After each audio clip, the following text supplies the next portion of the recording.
Hey, what's up? Stephanie, the English coach here from EnglishFullTime.com. Today in this video, I want to talk to you guys about the idea of speaking like a native speaker, what this means, and should you do it, right?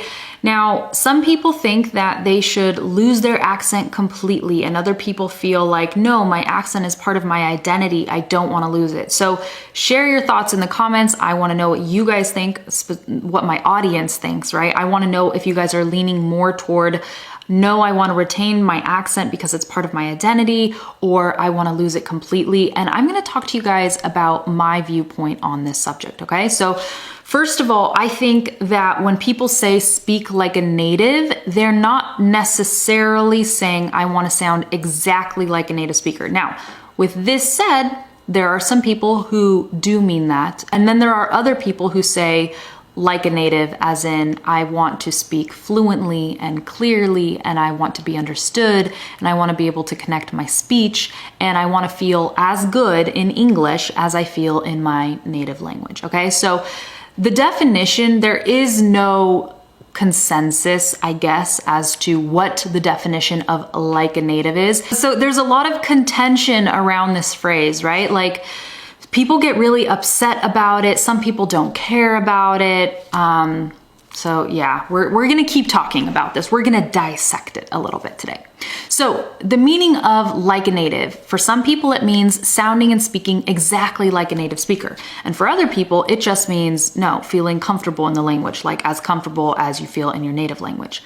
Now let's talk about accent. Should you lose your accent and try to sound exactly like a native speaker, or should you retain your accent? I'm gonna speak here from personal experience. I believe that the goal should be communicating clearly and confidently. And that's it. The rest is like a cherry on top, right? If you sound almost exactly like a native speaker, congratulations, that's awesome. But that doesn't mean that if someone doesn't sound like a native speaker, that their English is any less or anything like that, okay? So my opinion on this has evolved over the last decade. Now, let me tell you guys something that's pretty personal, okay? And this could be something that you guys, some of you are going through, and it caused a lot of turmoil in my life. Wow, we are doing good with the vocabulary today. I just need to give myself a little pat on the back for that one. Okay, no, but seriously, when I first started learning Spanish, okay, for those of you who don't know, my story in a nutshell is that my parents are from Argentina and they immigrated to the US, okay? Now it's a little more complicated than that because my grandparents, 3 of them, were immigrants from Europe. So essentially I come from a long line of immigrants. That's what I tell people. And I've had I used to have an identity crisis over this because my dad came from a German family, but my parents were born in Argentina. My dad was raised in Argentina and in the USA. I was born in the USA, but I never learned Spanish. So I had this whole identity crisis over who I was, right? I didn't know who I was. I felt like I didn't belong to any group of people, and people are always seeking to belong, right? Thankfully now, I don't care about any of that. I know who I am, I'm secure in my identity, and all of that is my past, right? But before I didn't know what my identity was. And so I wanted to learn Spanish, and that was like my #1 desire. I was 14 years old and I decided I want to get fluent in this language. This is the language of my family. And I fantasized about this idea of getting super fluent and speaking like a native speaker. And I fantasized about people mistaking me for a native Spanish speaker. And the idea was just so romantic and romanticized in my head.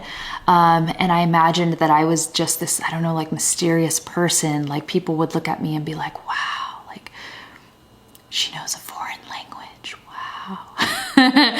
Super embarrassing admitting that now, but it's also funny. And I bet some people can relate. So I'm glad I can talk about this confidently now because I think it can help some people. But essentially, I created this whole thing in my head, this like a complex, essentially. I created my own complex because I wasn't a native Spanish speaker. I will never be a native Spanish speaker. Spanish will never be my mother tongue, okay?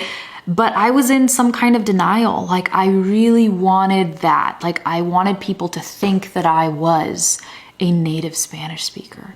And so what did that do? That caused me to obsess over every mistake.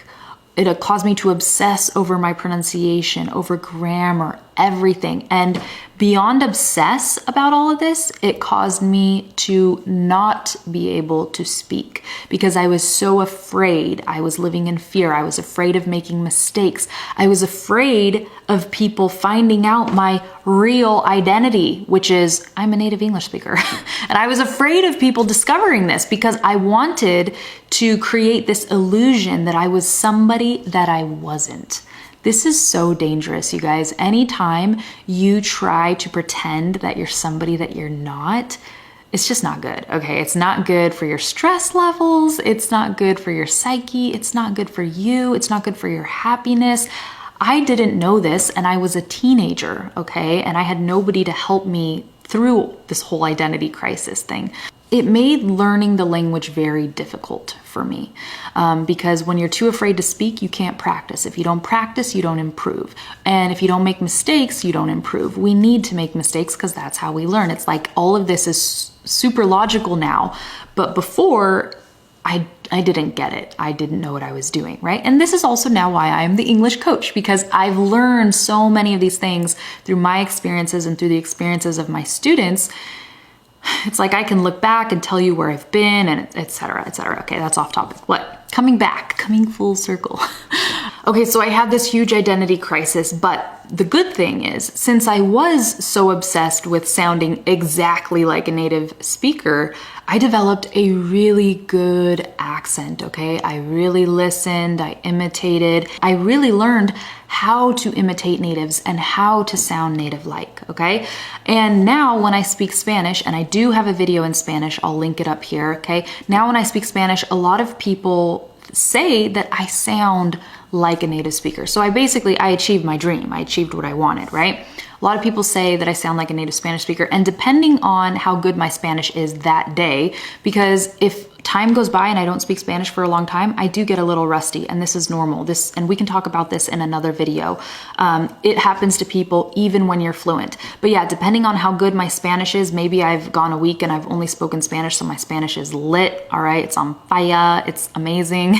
Then yeah, people go, oh my gosh, like this is a native Spanish speaker that I'm talking to. Or maybe they think I'm a native Spanish speaker, but from a different Spanish speaking country.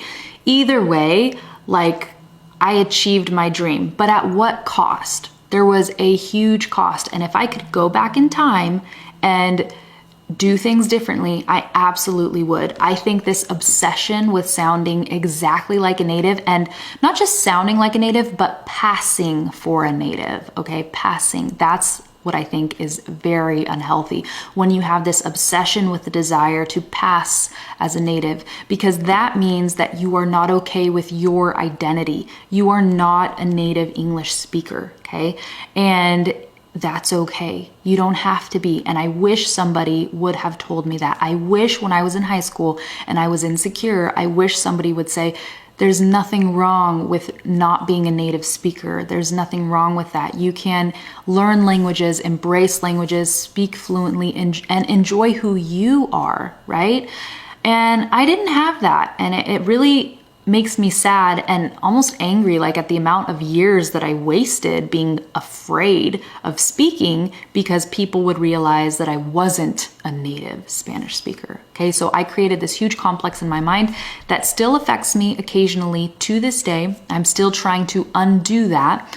But now let me tell you guys how I am when it comes to speaking other languages, because now I'm at a place where I love languages. I love listening to music in other languages. I love watching TV shows in other languages, and I'm passively absorbing a few different languages, okay? So I'm learning Portuguese, I'm learning Italian, and I'm learning French, all right? So now, here's how I am with these languages. Do I care about passing as a native speaker? No, I don't care at all. I don't want people to think I'm a native Italian speaker or a native Spanish speaker or a native French speaker, okay? I don't care. That is not my goal. However, I love accents. I love imitating native speakers. I love sounding like a native. I love working on my pronunciation. I love learning new sounds. I love training my mouth.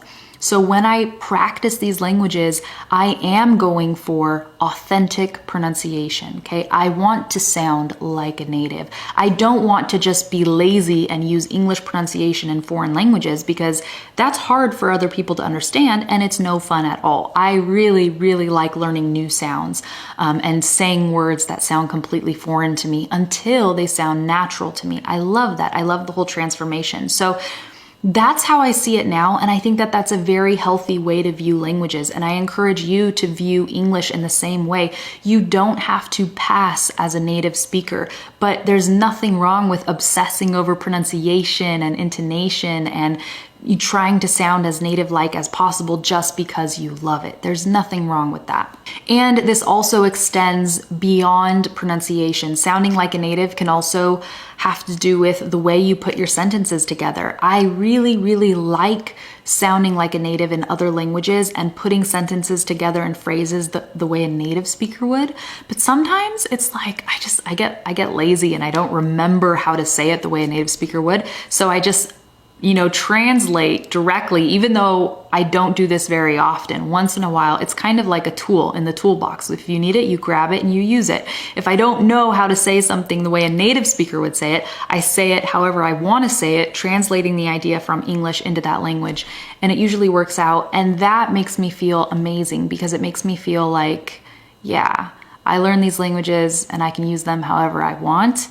And nobody can tell me how to use it or how not to use it or how I should sound. And not that nobody can tell me, but that I don't have to let my own brain or my own ego, there we go, because it's not my brain, it's my ego. I don't have to let my ego control me and tell me that my language skills aren't good enough, right?